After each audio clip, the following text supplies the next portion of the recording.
Namaste. Welcome everyone to this part of satsang. Thank you for coming back. I think you're going to miss the rain. So, very good. We use this time in satsang for just giving a chance to read some of the letters and messages that come during the week. Sometimes there are also some letters that I didn't get a chance to read during the retreats, and I think by now those are done now, but we will see what came in today. Okay. Welcome also to those who are still joining us via broadcasting for this part of satsang. Very good. Dear MOOJI, very frequently you say things like, the mind will be back. No, it says, I'll be back. I think it's Arnold Schwarzenegger that says something like that. So, very frequently you say things like, the mind will be back. He will not give up. It can give you all sorts of stuff to distract you, etc. Are you suggesting that the mind has a mind of its own, so to speak?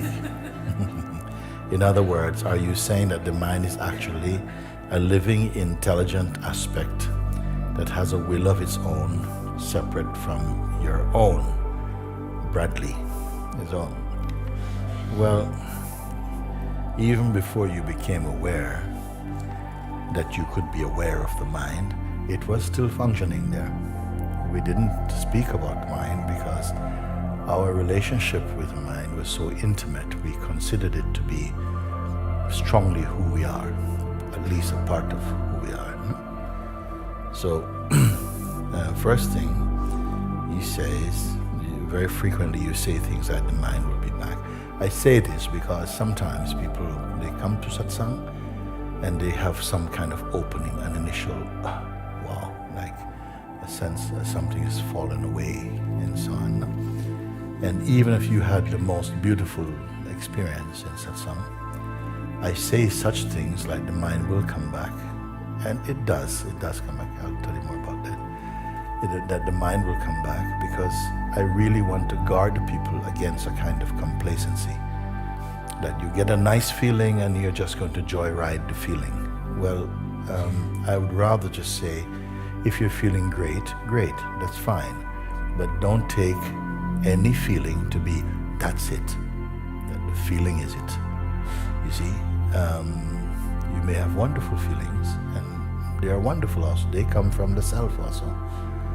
But the self by itself is not merely a feeling. It's not even a feelingless feeling.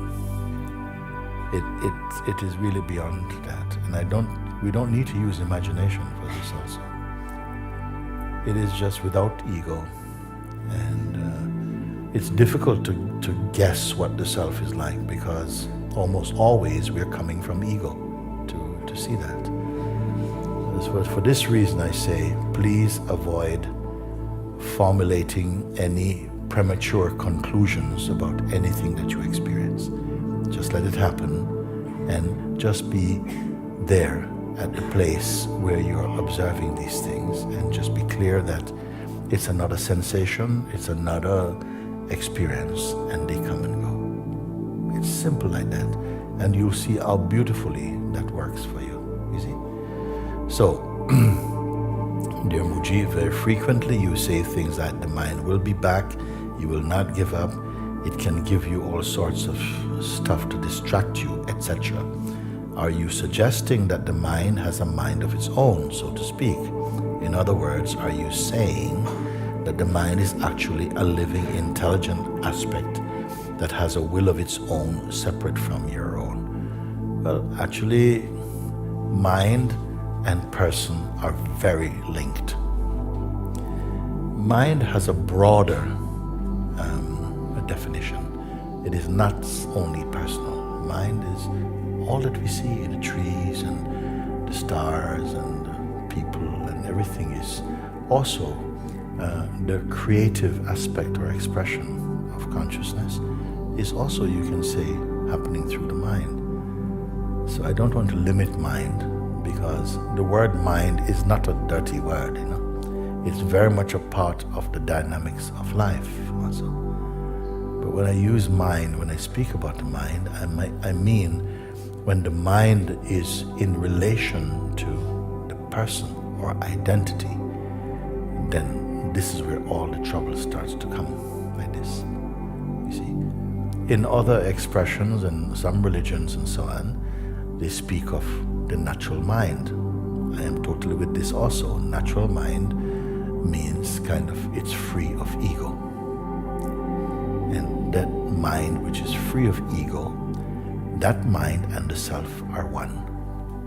But the mind which is playing strong identity, the one that feels like it's disturbing you and saying you're no good and so on, it is very much linked with the person, with personal identity. Okay, there's a strong relationship they're playing. Now, when the mind is attacking the person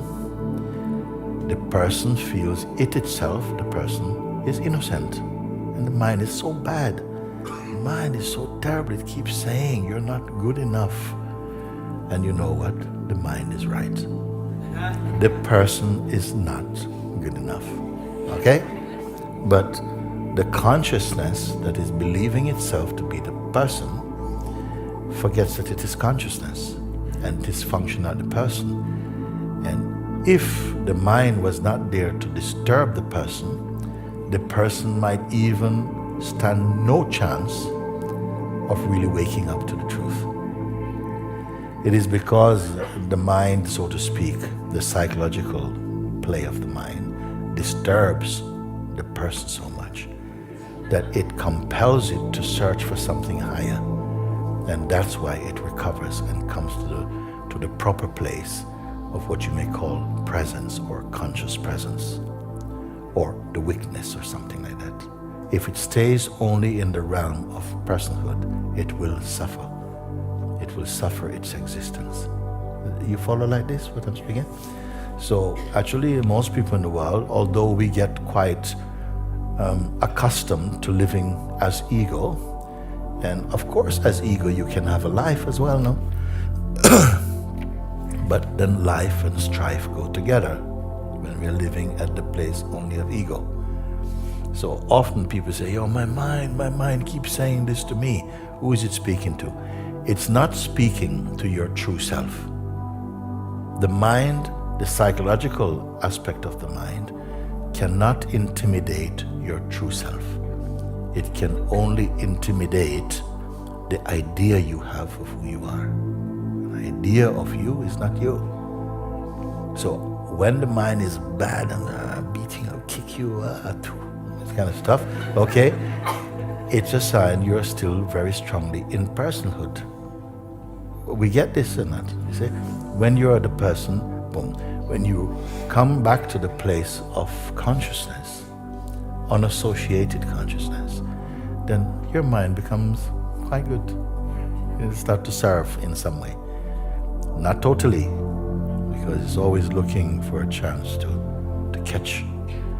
Seemingly, it plays like that. So what's his name? Bradley's saying, am I saying that the mind is actually a living, intelligent aspect that has a will of its own? We can look at it in different ways. In some ways of looking, the mind is seen as a kind of spirit also. In other ways, we can say, no, it's just thought and energy strongly linked to the person. The person and the kind of mind that molests the person, they go together. When the consciousness recovers from the dream of personhood and recovers into its more natural state as conscious presence, the mind also drops away from its aggressive nature. It's good, I can say? Okay. So I think we've covered this one. Okay. I'm going to take off this thing here. I feel like I'm in the office or something.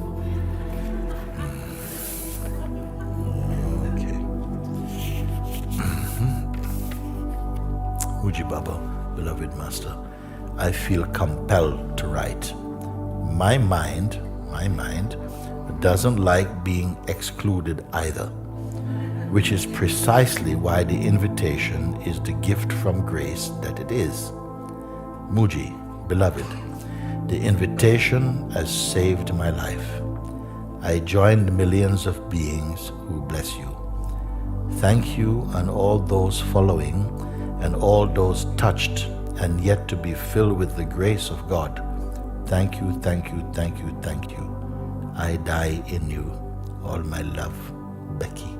That's very good, no?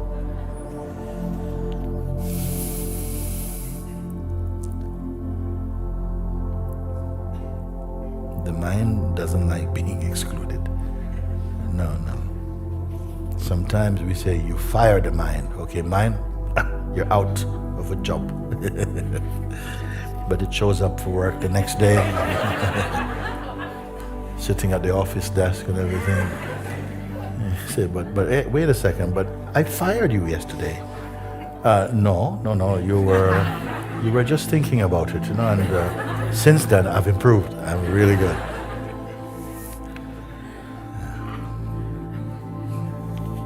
That's a nice one from Becky. Dear MOOJI, I'm writing this with a burning fear and anxiety.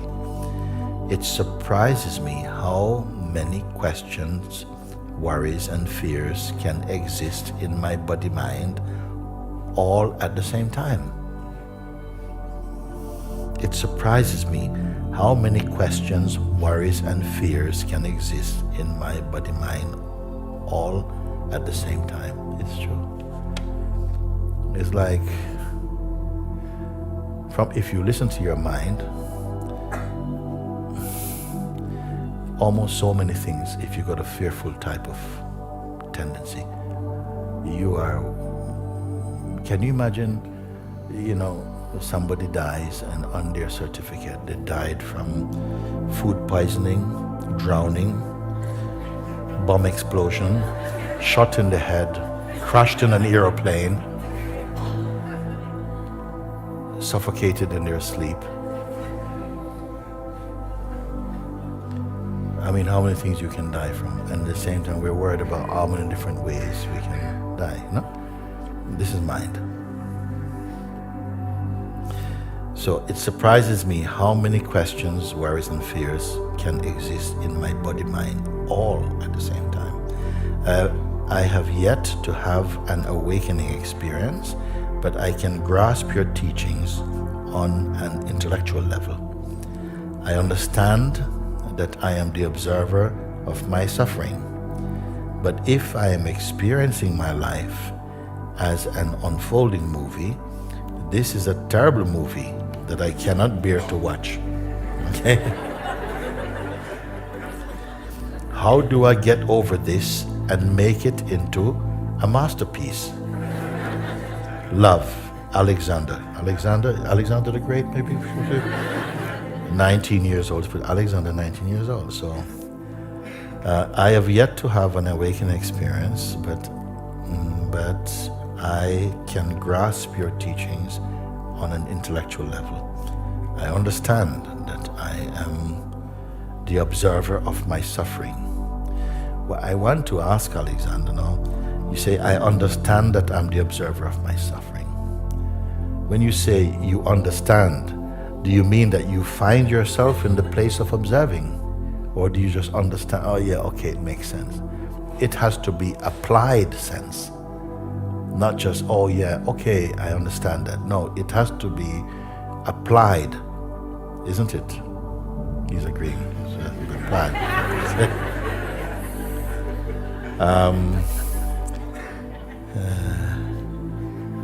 I understand that I am the observer of my suffering, but if I am experiencing my life as an unfolding movie, this is a terrible movie that I cannot bear to watch. But we can go and we watch a movie in the cinema and it has all kinds of things, love story, big drama, car chase, bang, bang, bang, bang, nice music, love scene, all these things are happening, no? And we laugh and we cry and we go, oh, and all these things. But all the while, you know it is a movie, isn't it? When you cry tears, it's salty tears, isn't it? It's not like just water. I mean, it's real salty tears, but you still know it's not really crying, really, because you know it's a movie. So all these things happen in the movie, no?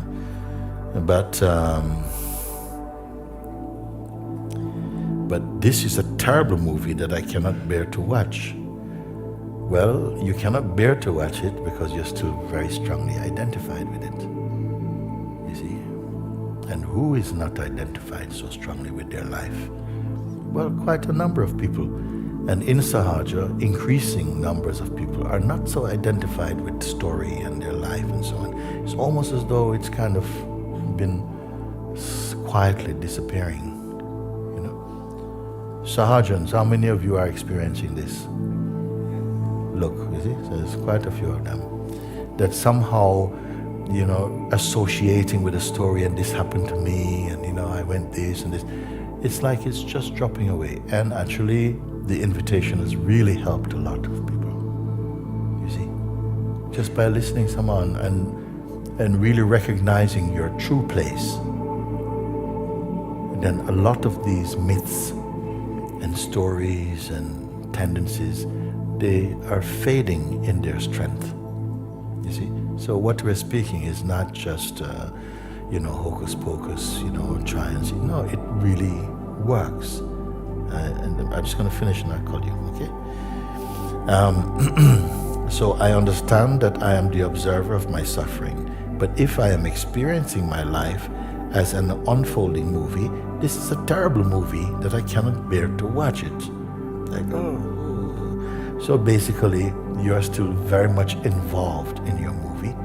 So you are watching the movie of your life, but even the watcher is still part of the movie, isn't it?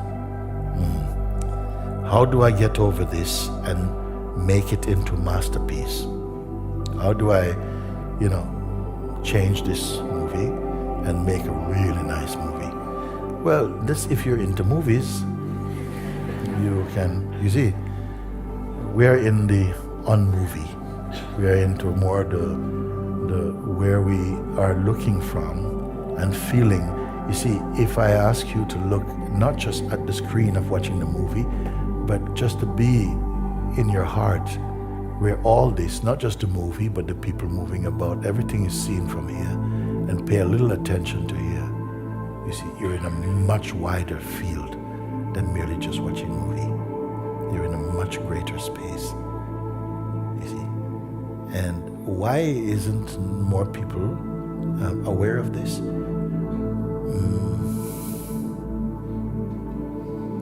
It's not part of our culture yet. Can I say like that? It's not part of our culture to be encouraged to observe our behavior like that. We tend to just automatically identify, and who in our society is helping to say, hey, hang on a second, but don't just go with the reactions.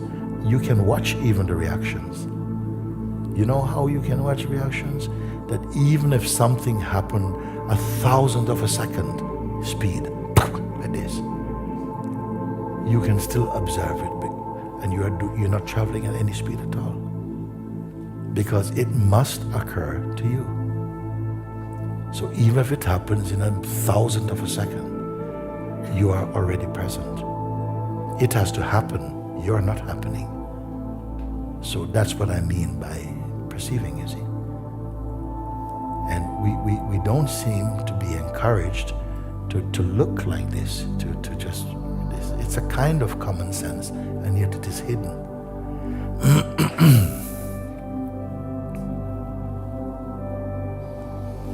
But if I am experiencing my life as an unfolding movie, this is a terrible movie that I cannot bear watching.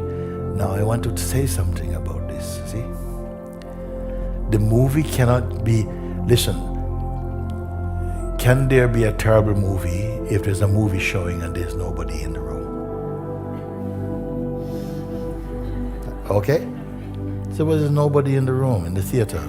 Just empty theater, movie showing. Terrible movie.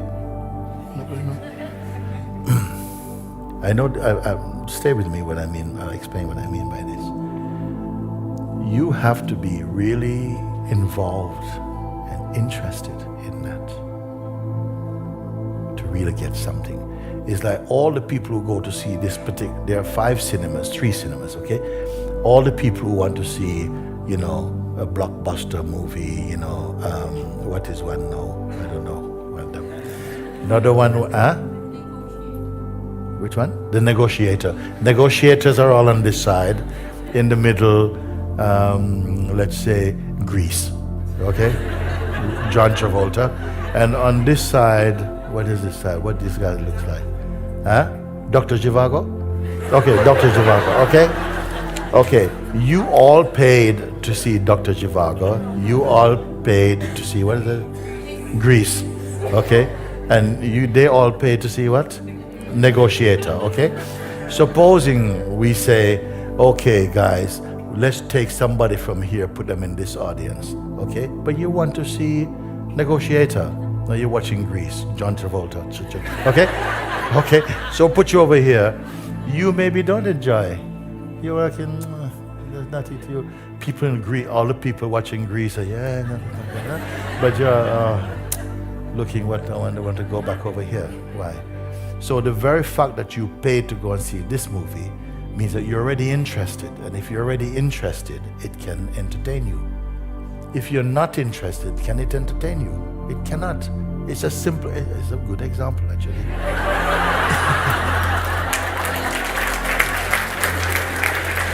So you must be involved. You must be involved in your life, in the story, to either enjoy or suffer it. You know, like, you know, something, yeah, I don't like this, I like this, and so on. Another one is not interested in it. You know, you can look sometimes, the ushers, are they called ushers? The ones who bring the popcorn, they don't do that anymore, no? Okay, the ones who show you your seat with the lights, you know? They've already watched it 7 times, the movie. So when everybody's going, and ooh, they're in the back sleeping.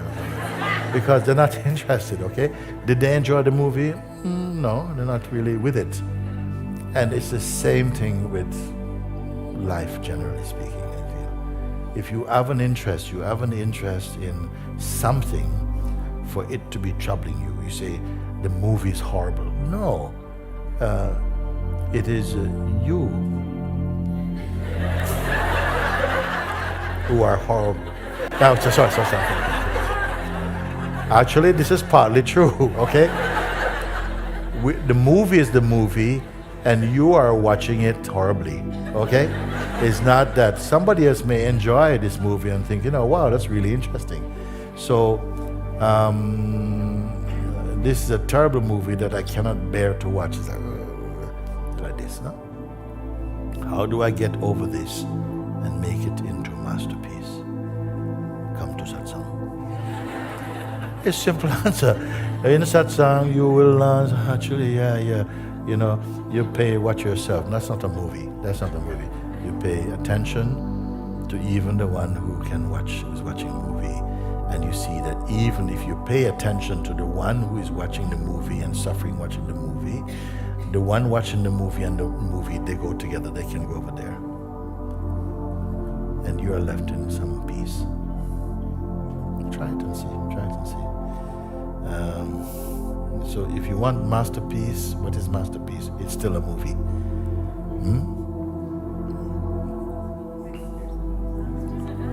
If you want the master's piece, oh, you guys are ahead there. Okay, oh yeah, listen, you hear Alexander, you hear that, okay. You want the master's piece. Didn't I have one here? Okay, take another one here. Oh yes, you want to say something still? Okay.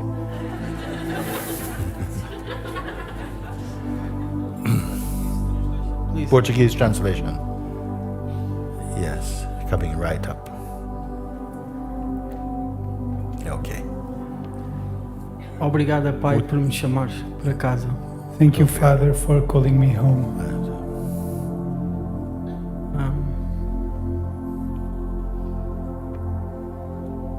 Eu gostaria que aclarasses algo para mim que tem a ver. I would like you to clarify something for me. When I do, quando eu faço auto-inquirição de Ramana Maharshi, When I do the self-inquiry of Ramana Maharshi, Yes. is very, é muito perto do convite. it feels very close to the invitation. Yes. Fica nada, espaço vazio. Nothing remains but emptiness. But, desculpa.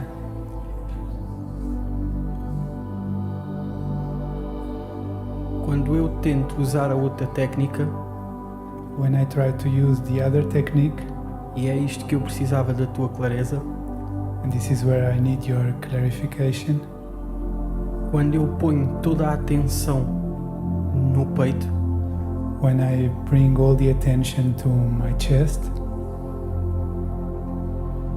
como Ramana indica, as Ramana says,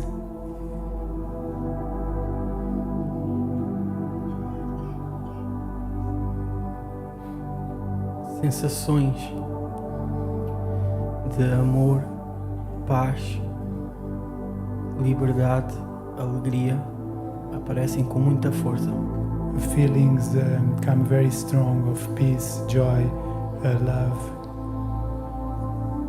Como que o astral superior ou algo do tipo like some kind of superior level or something like that, vem ajudar-me, comes to help me.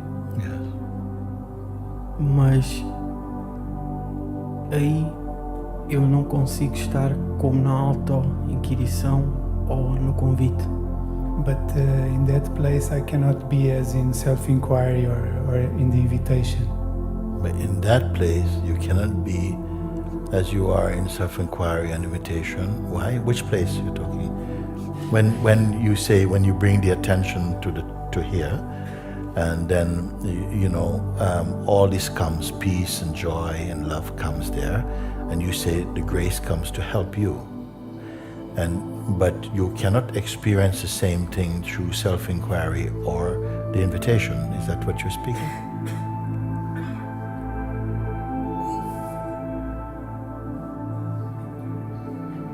Quando estou com aquelas sensações, When I'm having those feelings,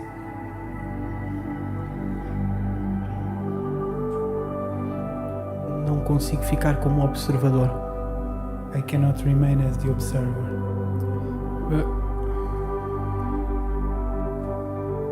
Ajuda-me, por favor. Okay, let me see. Because when you're having those feelings, you call them feelings. When those sensations or feelings are present, you are aware of them also, isn't it? Yes. Yes. Then you say you cannot remain as the observer.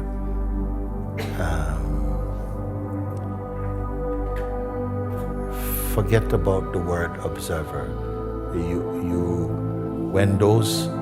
When that is present, that joy and love and so on, no? Then you feel very happy. Maybe you don't care to observe. You are just in the joy and the happiness. It is. Okay, so what is the problem with this now? The thing is that if it is an experience, then now there's joy and peace and love coming, and then you say, yes, this is what I want. But they will leave you also. They will go. They come and go, no? Okay? There is a bliss, a joy that comes and goes.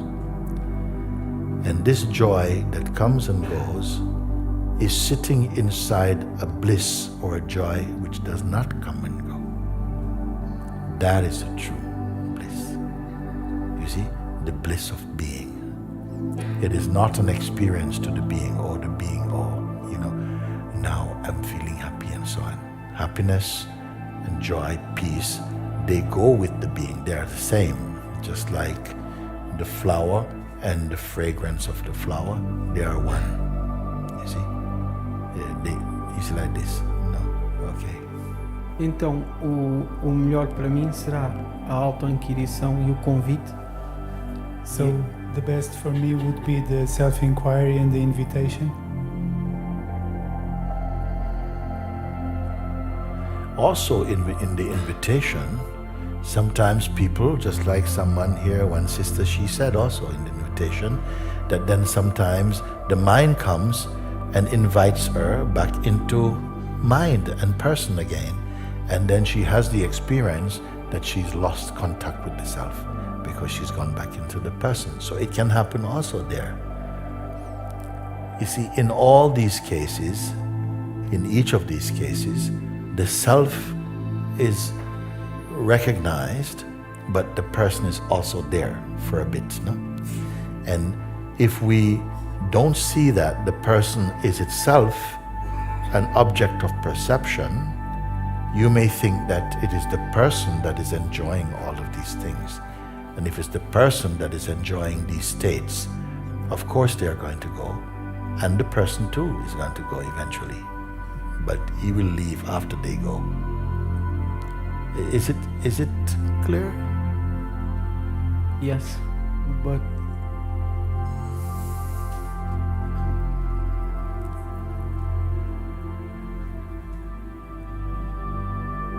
you see, at a certain point, when you see all these things, no, then it is registered now in you. It is clear that you are the emptiness itself. You're not someone in emptiness. You are the emptiness itself. You see?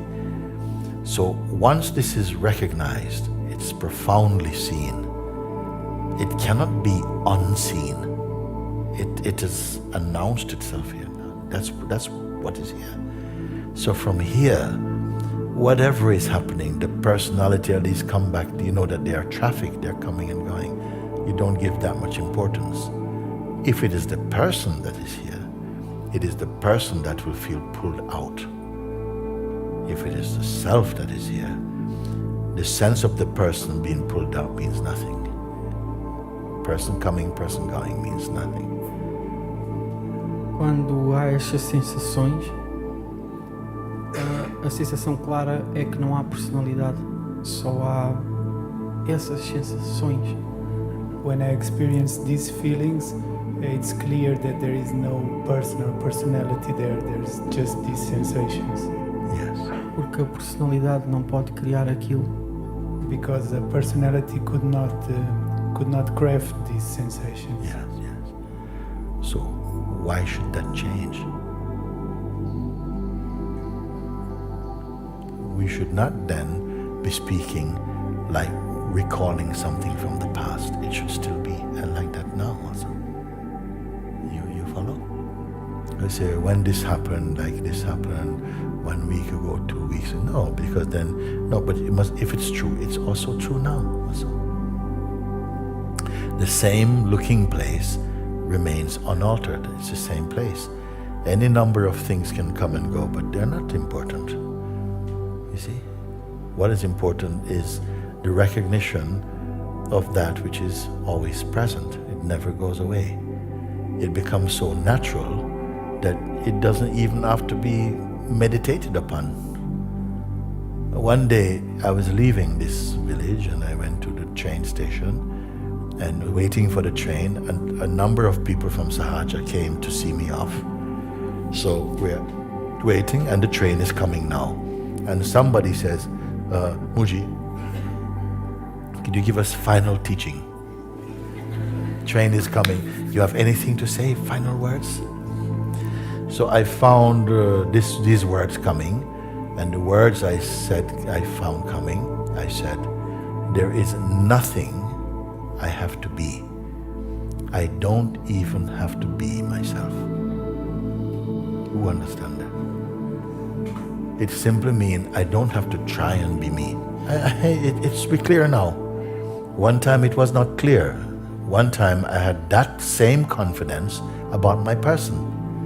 Now I don't have this confidence about the person. You see, now I know this is the self. It doesn't change. I used to think it was the person. Now that dream is over for that. You see, still God keeps something, maybe keeps some duality in you, maybe keep some kind of identity in you to operate and work in the world. Maybe it can happen, but still, if that identity is there, it's still inside the totality. It is still inside the totality. It is as though you come to a recognition that there is just the infinite consciousness, and somehow this infinite consciousness and yourself are the same thing. But there seems to be like you keep on growing inside your infiniteness. It's a strange thing, isn't it? The infinite cannot grow, it just is. But something seems to be experiencing more maturity, growing more and more inside the ungrowing infinite self. Like this. One day you may taste what they say is death, okay? But suppose your death happens in your infiniteness.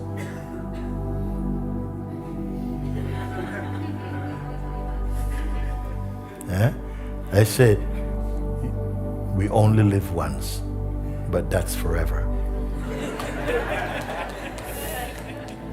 It means maybe you have chapters of life, you know?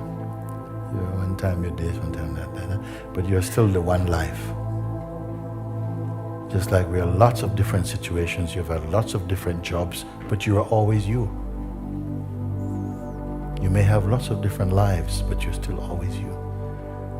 In the most fundamental sense, you have to learn something. When we are in the mode of consciousness and changing and growing and so on, all these things we need, even painful things, even on discomfort, we have to experience them. Because it's through difficult and challenging situations that we grow and become more strong. So just let it happen, just let it be happening. But where it goes wrong is in the interpretation, not in the thing itself. So the life is unfolding in a certain kind of way. That is fine up to a point. The trouble comes when something from here starts to interpret the things personally. Then you say, oh no, not again, it's so terrible what this thing happened. In here, the experience is happening in here, in you, not out there. It's not out there that you take the reading of life. It's how you process it inside here. And that depends upon our conditioning and habit and identity, you see. Então essas duas técnicas são o mesmo, ou só queria clarear um pouco mais em relação a porque é que ele diz para pôr a atenção no peito e ela... So both these techniques, these two techniques are the same. I wanted just a bit more clarification on why he says auto-inquirição ou absorção no coração. Why he says about self-inquiry or absorption in the heart. Self-inquiry leads to absorption in the heart. Invitation leads to absorption in the heart. You see, for many years, my main emphasis and pointing was through self-inquiry. It is a very powerful tool, but unfortunately, many people, they think too much, and so they are treating it like some kind of mental thing or something, and the results were not so strong as I would like them to be. Self-inquiry is a very powerful tool for exposing the falseness of ego, okay? The invitation came. It is a much more accessible tool, it seems that like self-inquiry was going through the forest, cutting the trees to come out, the trees of ego, of attitude, of past, of, like this. So self-inquiry was chopping these weeds to get through the forest. The invitation is taking you over the forest, okay? But rather this way, taking you back this way, okay? Not out there, So, which you prefer? Is it? In a sense, more people are finding the same result also, no? That somehow it brings them back, so to speak, to the place they never really left. They just dreamed that they left it. You understand this thing? So it seems more easy. Now, the people who have been practicing self-inquiry for these years, combined with the invitation, they are formidable ninjas. They are ninja. It's a Chinese movie. Because where the self-inquiry is so deep, it covers every corner like this, no? But what happened is that the people were still continuing, yes, but when I do this so somehow the graces come also to simplify and try another door, because God has infinite ways to teach. So through the invitation, instead of chopping down, we are just we just float over the whole thing, and somehow you float back into your attention, floats back into your heart again. Yeah? Oh, it feels good. It's like this. Why not? Obrigado. Muito obrigado. Muito obrigado. Thank you, Dina. Very nice. Om Namaste, Shri MOOJI. First of all, thank you for everything. Now I see life. In these last months, I started to witness the unchanging in me and in every single being. I was diagnosed with schizophrenia some years ago, and during these years before meeting a guru, I was struggling. I didn't accept what happened to me. I blamed other beings and wished bad things on them. After listening to you, all these things are disappearing now. I accept all that happens to me as God's grace, and now I pray more good things to other beings than to desire bad things on them. Thank you. One more time, I love you. Om Shanti Shanti Shanti, Ruben, Portugal. Beautiful, no?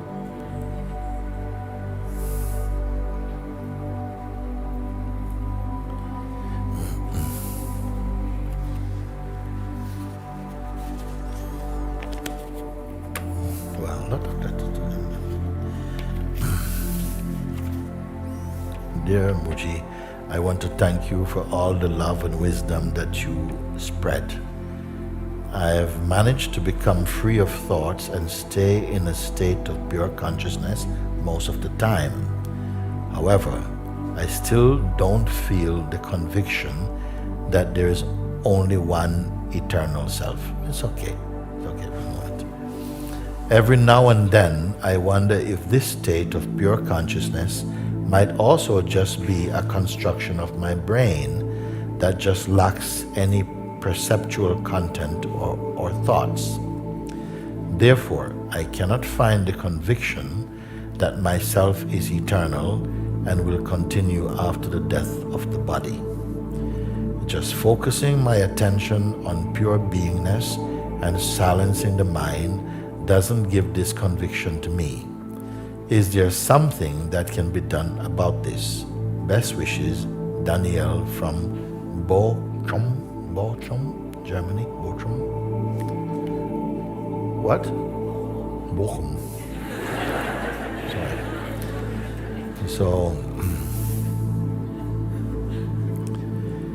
Okay.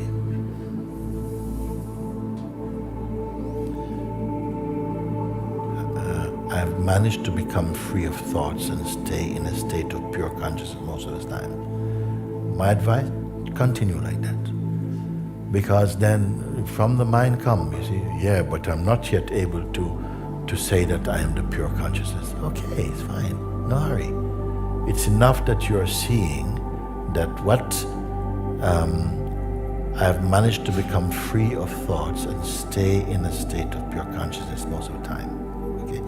At a certain point, this question will come. Who is staying in the state of pure consciousness? Let me tell you why I say that. Is there someone staying in the pure consciousness? Or are you the pure consciousness and then sometimes somehow identification comes and some energy goes to be there? There is not someone staying. You see, this is the thing that happened because it happened in the retreat recently that some people, one or two people will come and say, I followed the invitation, it was fantastic. I've never felt so pure, everything is so wonderful, everything is as you say. But the next day, it was gone. But you said in the invitation, I cannot go. Yes, I did say I cannot go, but today is different, it's gone. What has happened? And then I reflected on this a little, and this is what I found. Something inside, you see, is afraid of the discovery of the totality. There's a feeling that I might totally disappear. Okay? So what has happened then is as though you get a long rope and you tie it around your waist, and then you tie the other end to a tree in the known, in the apparent known, in order to go into the unknown. Okay? So somehow you're going, okay, I'm going into the unknown, I'm going to the unknown, okay? But it's a bungee jump for you because you got a safety thing there. You think just in case the unknown is unbearable, I can come back up and I'll find my tree again in the known. There's something is done. It's very subtle though. I'm making a bit of a joke, a kind of cartoon about it, but it's still there, very subtle. So then what happened is that the experience comes undeniable, okay? But also the sense of the person enjoying it is there also. Because what? You don't, on a subtle level, we don't want to lose the sense of person. Why? Because there's fear. Just in case the unknown doesn't work out, okay? I've got my back door, I can quickly go back. Where all the rest of you will be lost, I'll go back to the known. Something subtle is going on there, you see? Because this kind of doubt, this kind of trick, this kind of trap is also part of the mind's scheme. You're not going to become something different from what you are. In fact, you're going to stop becoming something you're not. That is what's happening, you see? So this is something subtle. Why is it then that when I come to this, why is it lost? Well, it's not that. You just went back to your tree. How can I relate this to this now?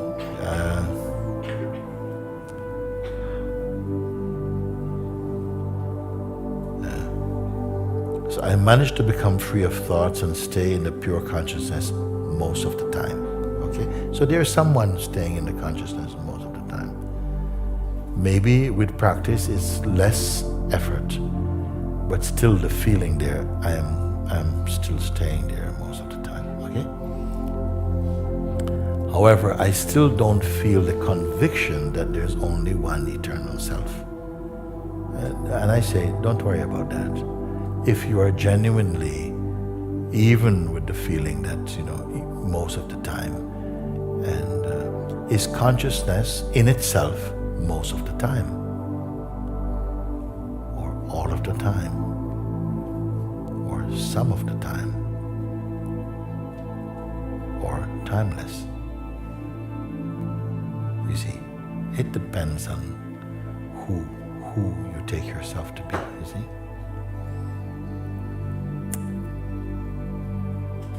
So every now and then I wonder if this state of pure consciousness might also just be a construction of my brain that just lacks any perceptual content or thoughts.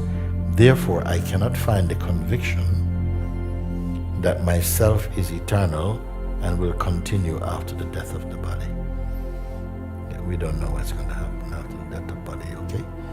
You just continue, because what you are discovering, even while we have a body, we had not discovered it. Even while we had the body, we had not fully discovered what is possible to discover while your body is still warm. We have not used it. Now you're discovering something, and that's very beautiful. You're discovering that by looking from a certain place, your thoughts, they can subside. You can feel peace. Is that not good? Yeah, so just stay with that, keep staying with that. And gradually, other things will keep coming into you.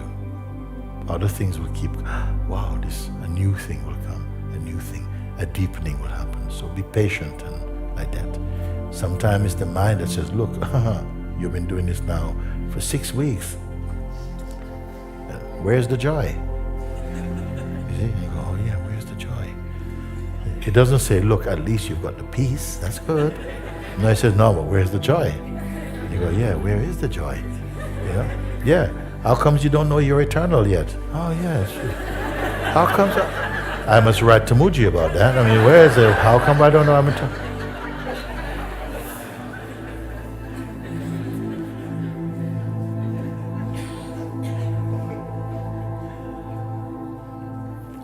Things come gradually. You see, with some people, in some cases, it comes very quickly.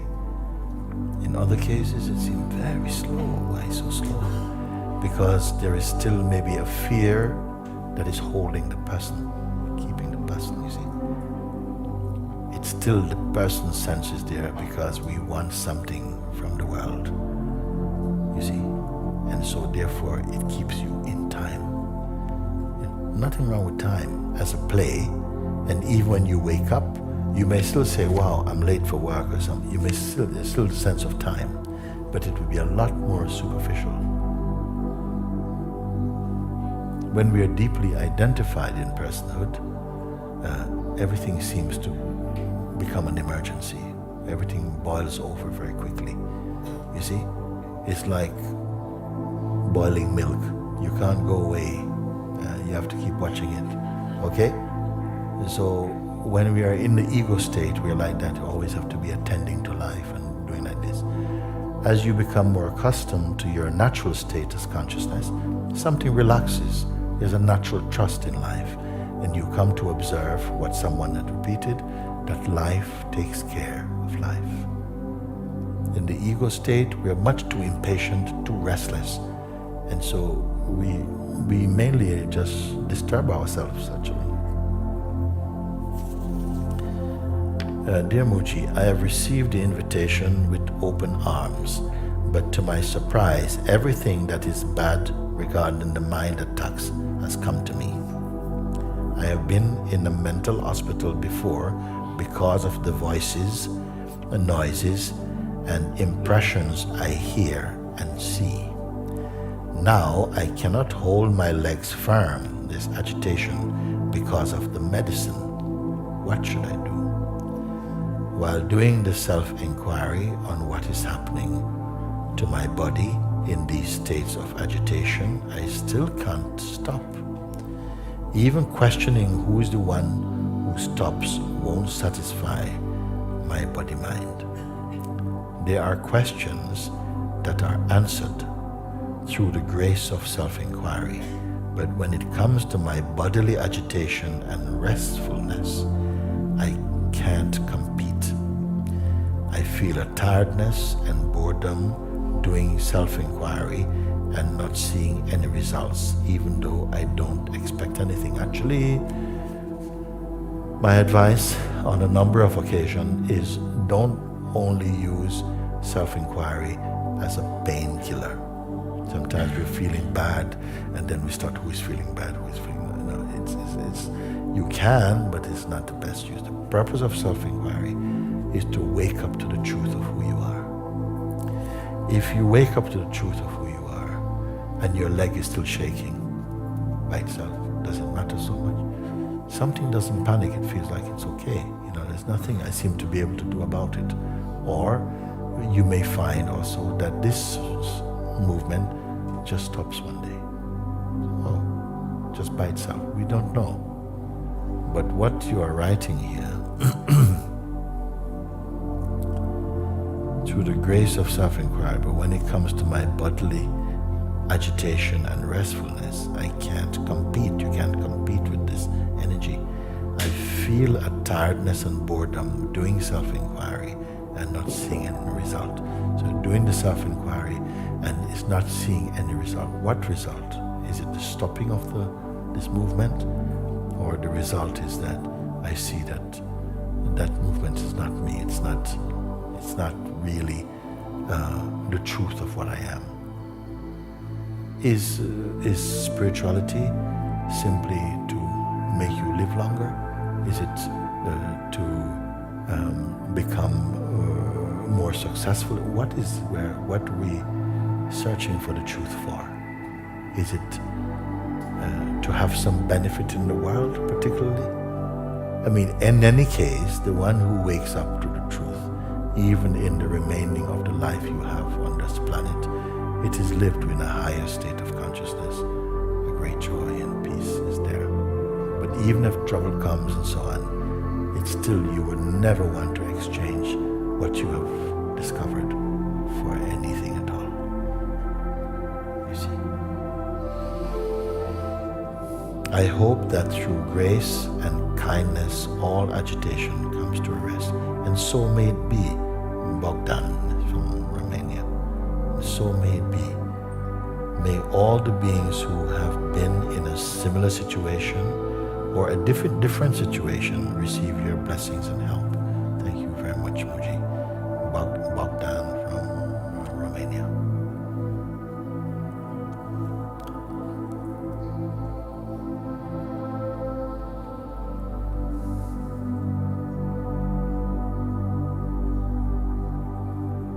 You see, many years ago, this kind of satsang, this type of gathering, was not so popular,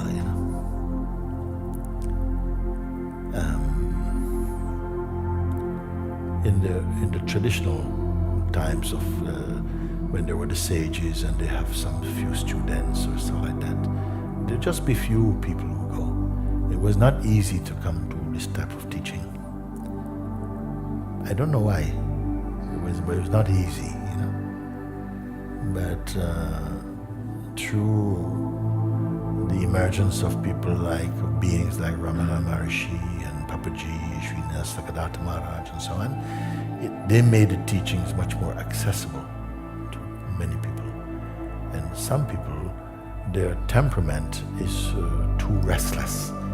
And the master would give some things to try and to soften that restlessness and to bring it in. But they will still struggle. But after a while, they will come back into the understanding, you see. When we are having satsang, my total conviction in my heart is that you have to get it. Not because I demand that, but because I see you are this, It's not something that you are going to develop. You cannot develop the self. It's perfectly always perfect right where it is, but it grows layers, so to speak, and one of the layers it makes is the layer, it paints a portrait of itself as a person and then somehow comes to live in this idea of a person.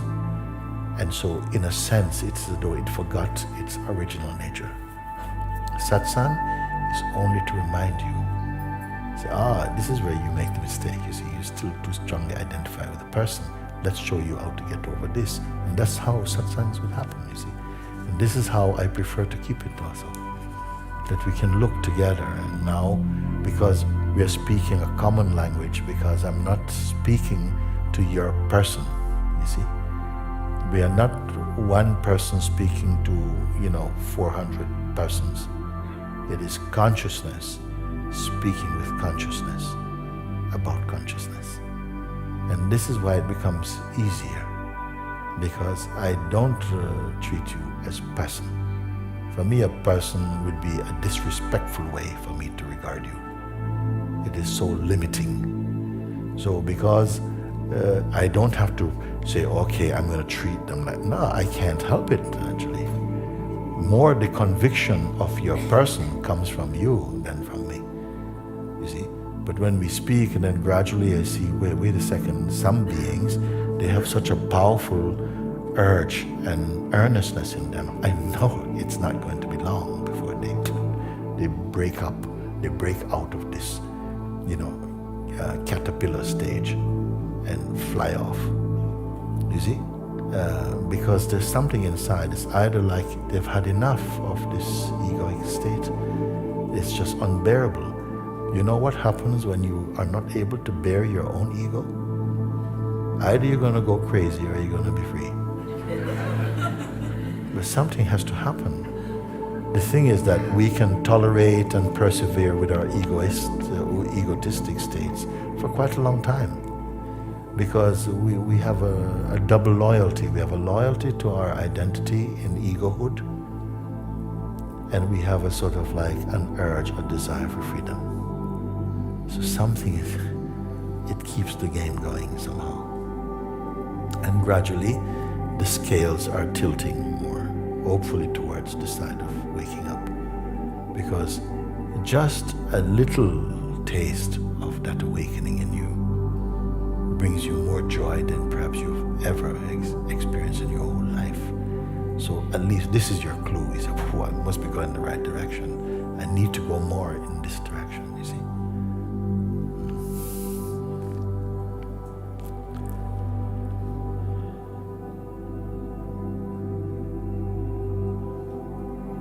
And therefore, I would hope that each one takes it, take it to heart. I don't regard you as a group. Each one of you is a self.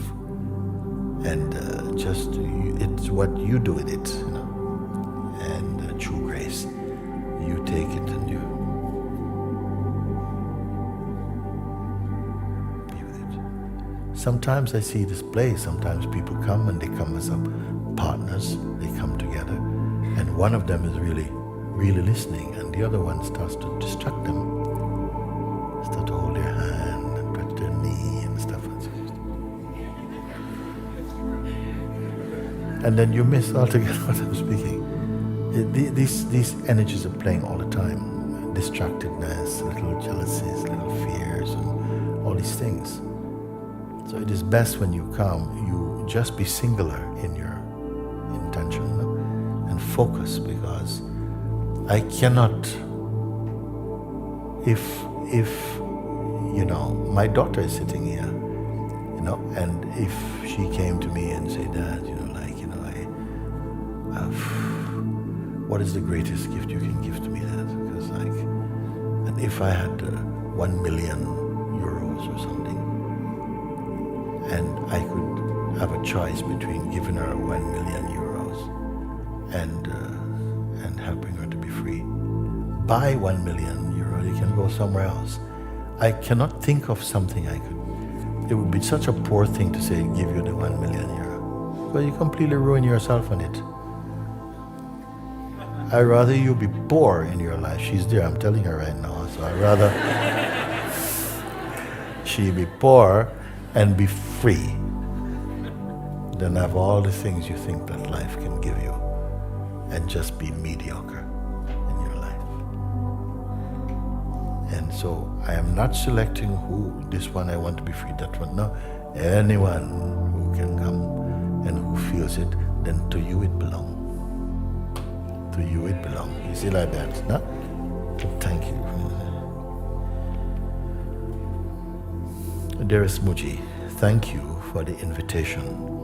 I had just opened the book and started to read when I got a call that a loved one was passing. Because I had participated in the Zimar retreat online and have listened to the invitation every day since, I was aware enough to honor the situation. Better yet, I was awakened enough to see and live the innovation. What does innovation mean? It's the same thing? Okay, thank you. Over the course of 4 days, I stood before the beloved one's passing and saw that isness is not touched by duality. Is does not pass because it was never born. Once the passing took place, I understood why Buddhists contemplate the dead corpus.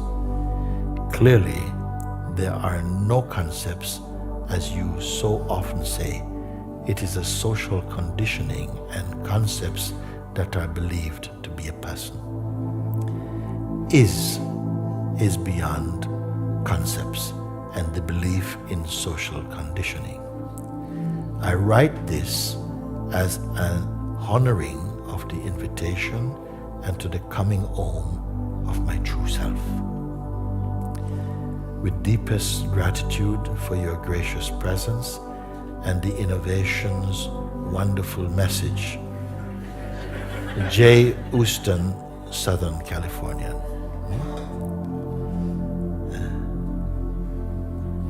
So we could call it the innovation to freedom.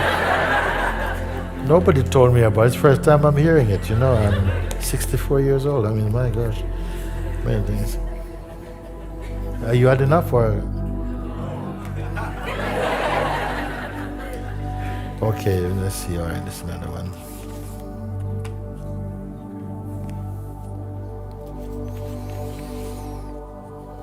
Okay. This one has a picture on it. Namaste, beloved Master. I started doubting recently if I am on the right path. I had some moments of clarity, but it seems now everything is getting darker and darker. What am I doing wrong? The invitation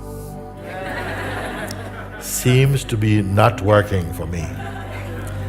I am doing it again and again. It seemed I had the answers in my heart, but I never touched peace, even remotely.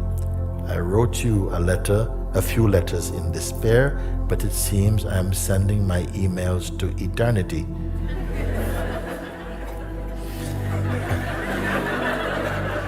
I can see your great light, beloved Master. I thought my heart was open to receive freedom from you, and I was expecting it every moment while watching your videos and sharing happy tears and laughter with the earnest seekers when they were relieved of mind's molestations. It felt I am the next one to receive freedom. What's holding me back, beloved? It seems I'm getting exhausted with my efforts and I can't seem to find the effortless. I was in Zimar last spring and I wasn't chosen by the May and June lottery. Much love and gratitude, Master, to you and your amazing team. Russian Olga from Canada. Okay, I started doubting recently if I am on the right path.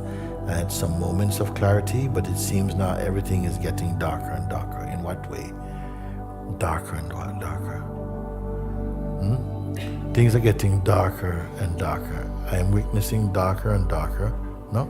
And even if they change and start to get lighter and lighter, I'm also witnessing from the same place, darker and darker, lighter and lighter, darker, lighter, lighter, lighter, oh, darker, darker. Am I not watching it? Now, what will make the difference is how established I am in my seeing place. If I doubt the seeing place, then I start to pay attention. Oh, I don't want to go into these dark states and so on like that. If you observe them and find out to whom are they happening, you'll see if is it to the isness or is it to the person. This you must clarify. You see, with this question, to whom are these dark states coming? And find out. Is it to the isness? Is the isness suffering from darkness, a darkness attack? Or is it from the person? You see? So if it is from the person, the attacks, that which is observing them, is it feeling emotional towards the person? You have to pay attention to where you're looking from. Are you looking from an emotional state? Is the looker, is that which perceives, is it emotional? Is it somehow attached to personhood? Is it this you must be very clear about? Otherwise, we get pulled into the identity and then you write letters like this. You know, then I just think my way is good. All this now is in the mind. You see, the mind is writing here. And what am I doing? What am I doing wrong? What am I doing wrong? Well, you're identifying too strongly with what you're seeing. You know, maybe by the time I'm reading this letter, maybe your mood have changed. I'm now reading something you were thinking maybe 2 or 3 hours ago, or 3 days ago. See, it's not current. We are not current with our feelings. Maybe I'm reading a letter and this thing has passed and this person's at a party dancing. If it's just a state, of being, it cannot be, I know this, it cannot be the state of who you are. It has to be the state of who you think you are. And that's not reliable, you see. So once we are trying to treat the state, but it's already gone. It's like that. How much energy do you want to give to what is ephemeral by nature? I want to ask. That's not to say, much of life is ephemeral by nature, meaning it's momentary. Okay? Should you give your attention to it? Yes, sometimes we have to give our attention to life, no? But not your complete identity and dedication and so on, because this is like having a map of the Sahara Desert, basically, and think, I thought it was here. The suns are always changing. Everything is changing every minute. The life is a bit like this. Find that which is unchanging, and then you may experience what is changeful much more pleasantly.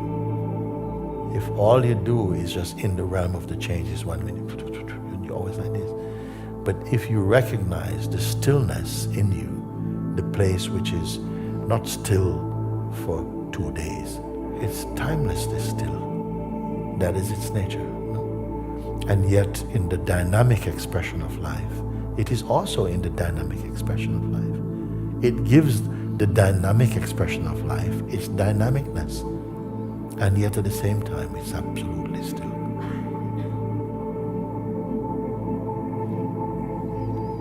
But if it's not aware of itself, then you say it's sleeping, it's living a dream. And I feel mostly we are living dream. Yet what you are is not a dream. But it also causes the dream to happen.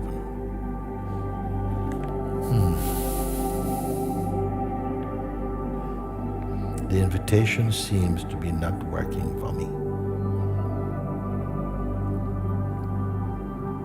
Did the invitation dislike you? Well, I'm not going to work for you. No, it is the same. The same invitation is going to work for your cousin. Wow. So it works for you. Which part works for you? Let me see. I want to try. You see, it's like that. It's not the way it really is. Sometimes we are trying too hard, but as a person, I'm trying hard. rather than that, why not try and witness that there's this feeling that some I should keep trying and trying, but that feeling is watched. In the place where it's watched, is this place trying to be anything? And man just, you see. But as soon as the trying comes, we feel we cannot avoid it. We get pulled into that state, and we are trying to change the state. So a little bit of effort is needed, and helped by grace and understanding of what your true position is, and when combined and applied in this way, what fruit you are tasting. Maybe we're living and experiencing an age that everything is coming from impatience. We want a quick invitation, everything quick. And if we don't get it, we lose interest. Our attention span is very short for many things, and we just move on to the next thing. But for this,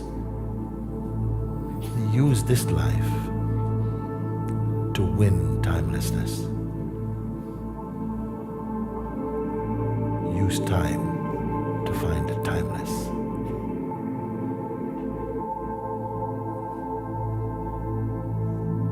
You have a better deal than that?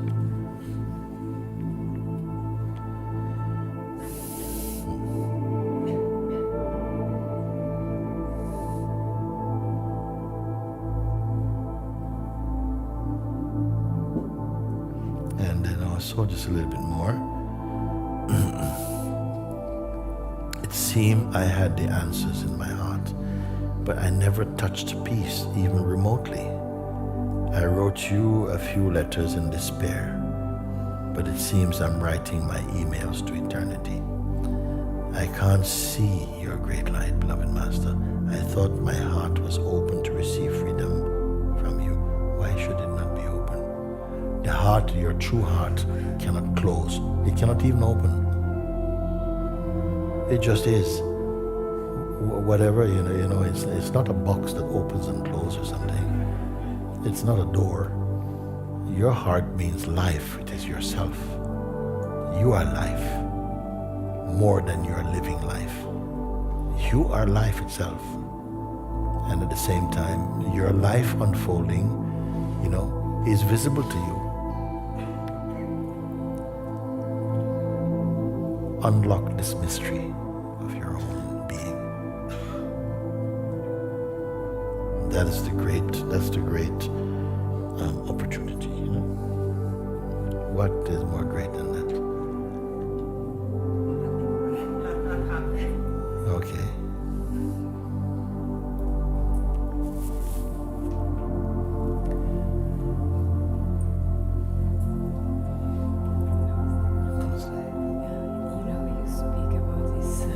About this fear which comes when... Go to the microphone, speak in the microphone. Yeah, the fear which comes when you are afraid to leave the person.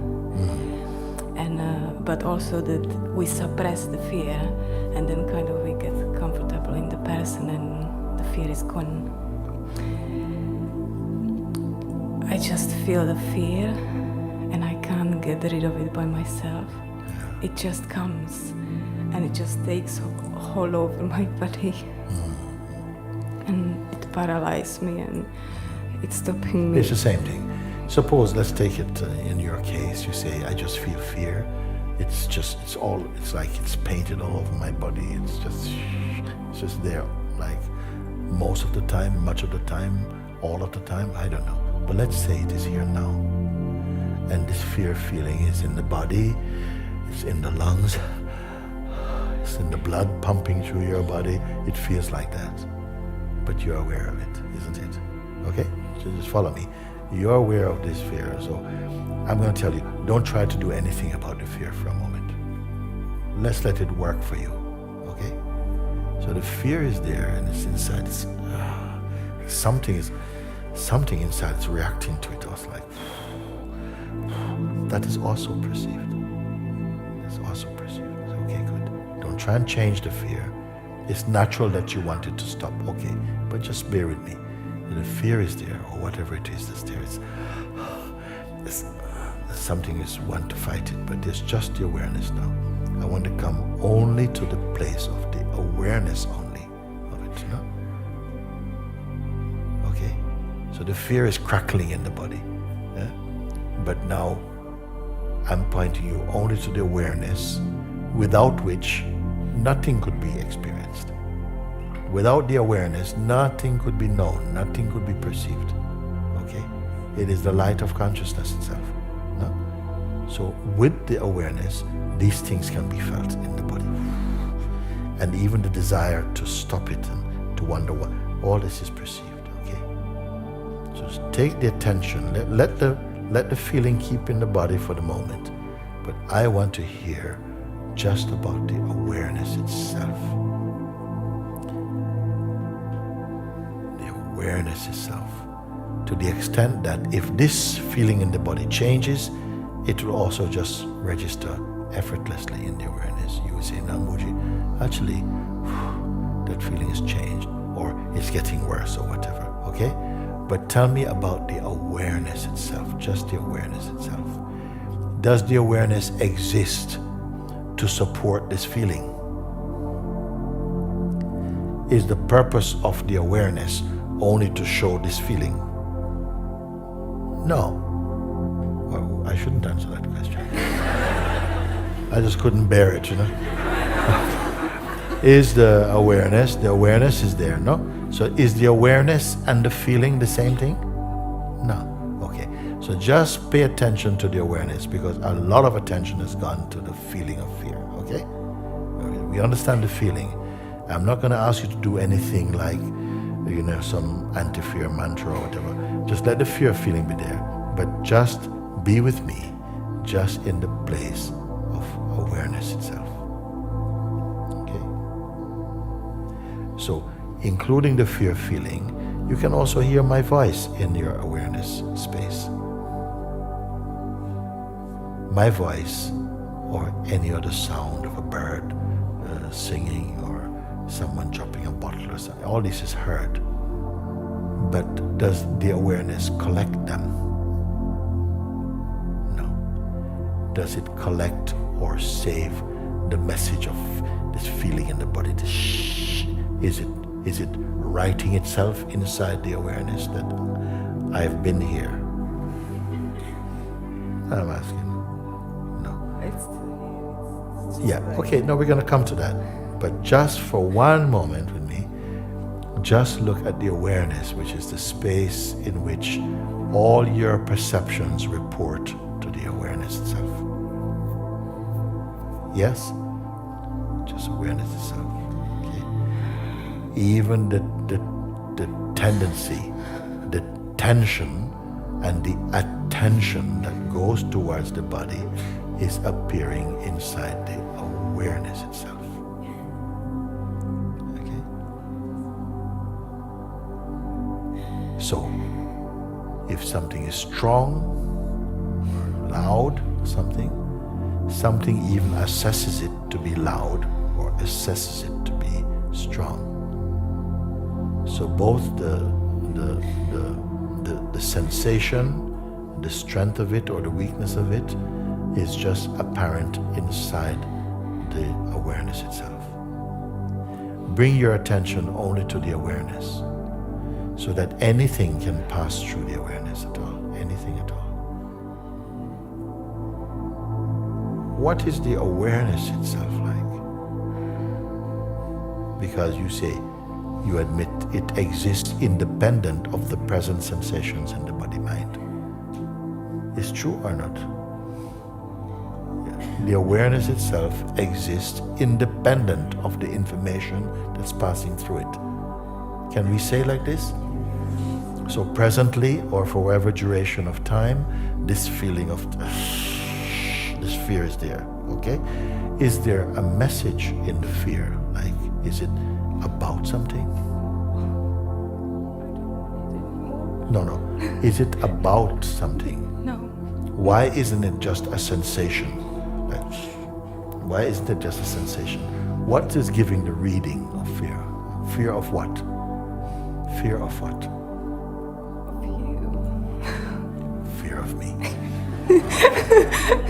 No, not really. No, it's good, you are speaking the truth.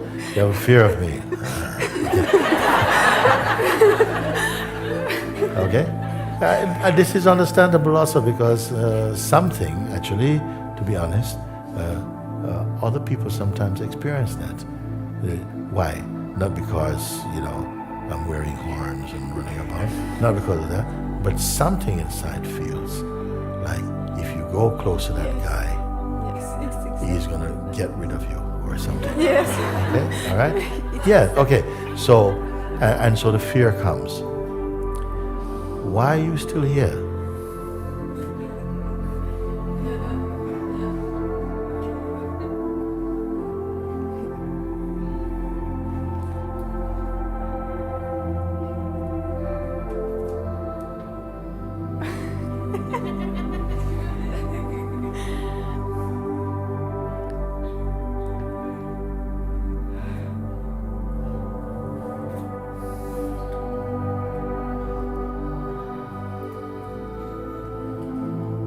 I don't see any chains around your ankles.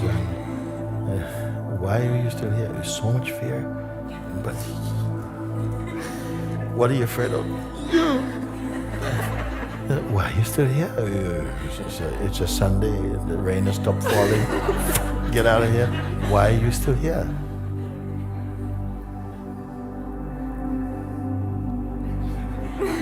Am I still here? Are you asking me if you're still here? No, I am asking you, why are you still here? With all this fear of me, what keeps you here? I can't answer that. You can't answer that? But why you got up from where you were sitting? I don't know. You don't know? No, because of this fear, I knew that I have to face this fear. All right. So the Yes. fear is a fear of me, and you have to face this fear by coming towards me. Yes, because I was so afraid. I just, What you're afraid may happen. it's like I'm just going to die. I don't know. Okay, take one step more close. That's 3. Go on, keep on. 4, 5, 6, 7, 8, 9. Whoa, 10, 11. Is the fear increasing or not? It's working. Yeah. Fear?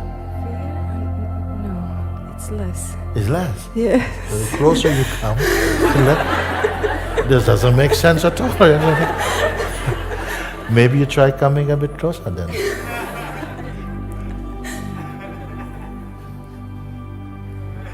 And now? Still a little bit, but it's much less. Much less. Yes. Come a little bit more.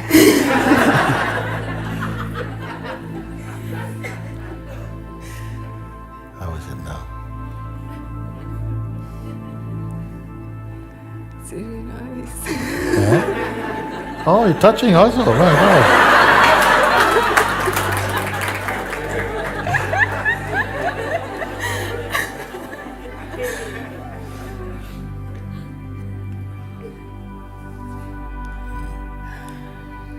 So is it still true? No, it's not. I don't feel any fear now. Yeah. Because sometimes actually when the mind comes some fear, is this going to happen? And if you don't face it, you faced it, If you don't, you had to. Okay. If you don't face it, then you can keep on whispering these things to you, and then you internalize them. And in your case, I said, okay, well, maybe you show how bad it can get.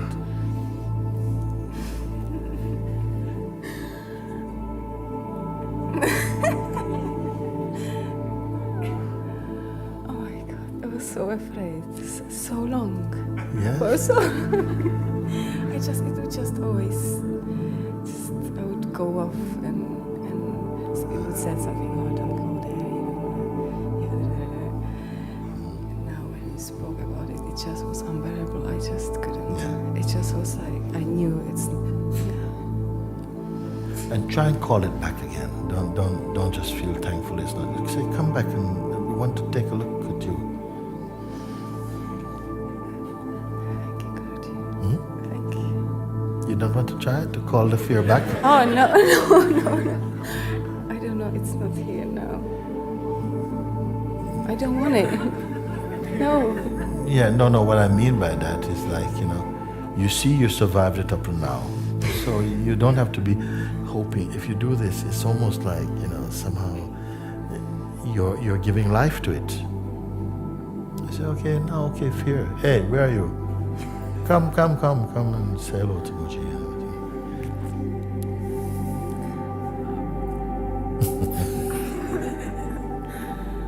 It's actually like that about many things, in fact. We feel fear about some things. Of course, it's natural to also feel some fear if you're in the sea, you see sharks swimming around. Somebody goes, "Hey, I was swim with the sharks." I'm not sure about that. And that might be quite a good reaction, no? You see somebody swimming in the water. Come, the sharks are okay, but they only have one leg. You say no.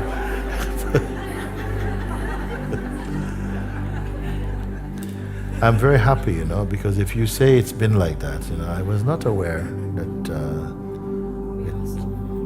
Me also, for a long time, I suppressed that fear. Okay. I would always find an excuse to hide. I couldn't hide. Yeah, I'm very happy that it's not there now.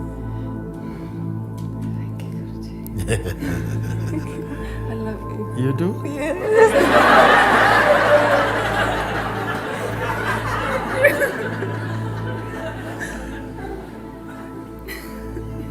Good. That's a good result. That's very good.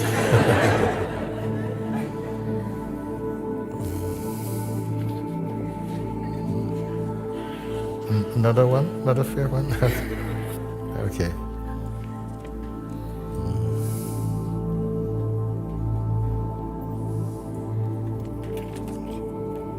Namaste, Guruji. Namaste. Thank you so much for everything, and I love you. Yes. I just wanted to come up because I wanted to ask you if it would be possible to pray for Central Africa. There's a war going on right now. It's between the Muslims and the Christians, and it's a very poor country in the center of Africa. A lot of people doesn't even know. And I just felt, while I was listening to you today, that they would need some of our help. Yes. And everybody can pray. The energy that we put to pray for one person, you can pray for the whole world. Why not? No? Everyone can do that, wherever you are, not only in this place, And some things are, in some way, they are unavoidable, it seems. I don't know. We don't go so much into, but just that somehow that our human family can wake up increasingly to a more harmonious existence, and that we really, just as in one side pain and hurt and sorrow is there, in the same side can feel the same thing, and that's by God's grace. I also pray that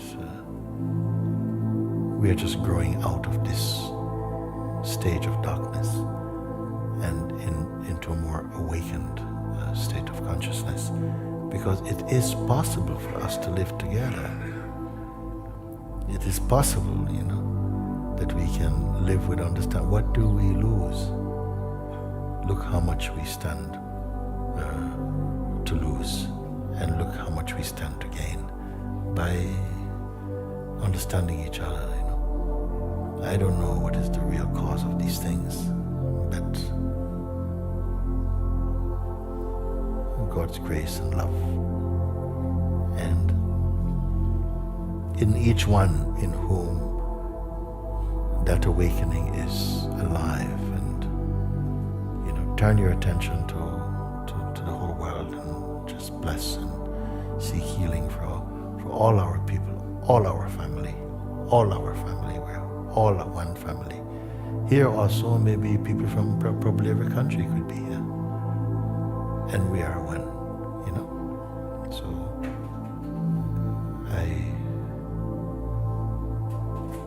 it's so distressing to hear and to see where it can come, where life can seem so cheap. And other things, expendable, perishable things, are put in higher value. And the real value in human existence is really the opportunity that we have to wake up to the truth of who we are. Because in our truth, we don't do this. In our truthful nature, we don't do this.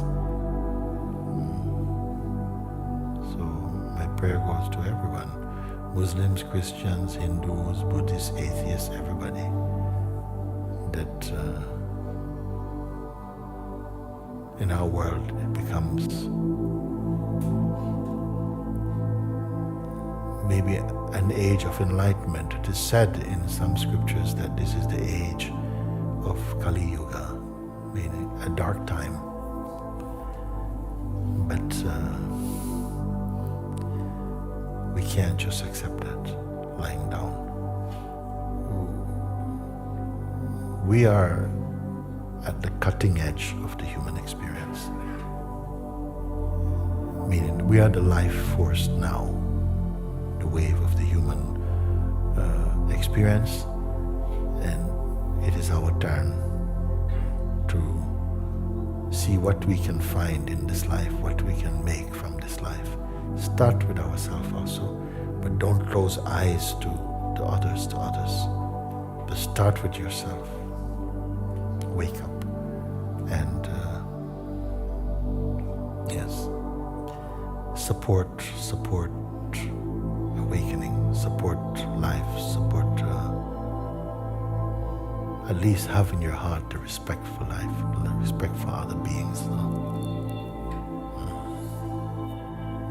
We have to take care as much as possible of the human family also. May it be so. Thank you. Hallelujah. Amen.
My Master's prayer, let there be peace and love among all beings in the universe. Let there be peace. Let there be peace. Om Shanti, Shanti, Shanti. Hallelujah. Amen.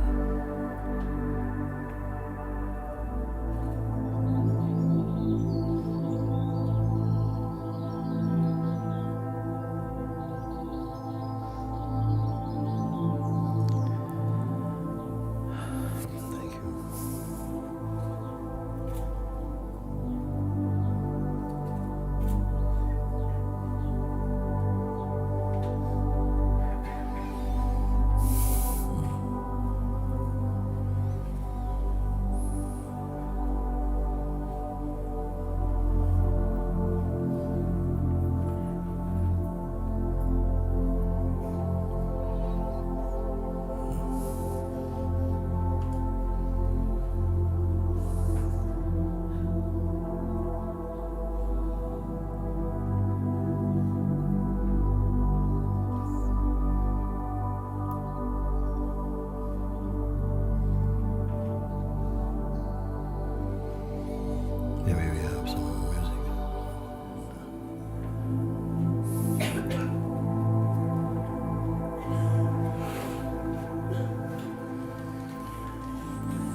I tried to find you in music, tried to find you in others, tried to find you in thought. I try to find you in a world I'll shape, a world ever changing, and an ever changing me. But God, you've been up with me all this time. You've been up with me all this time. Oh God, oh God. You're nearer than this voice of mine, the one I can never define. Oh God.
You've been here with me all this time. You've been here with me all this time. Oh God, oh God, you're nearer than this voice of mine. You're the one I can never define. Oh God, oh God.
That's what.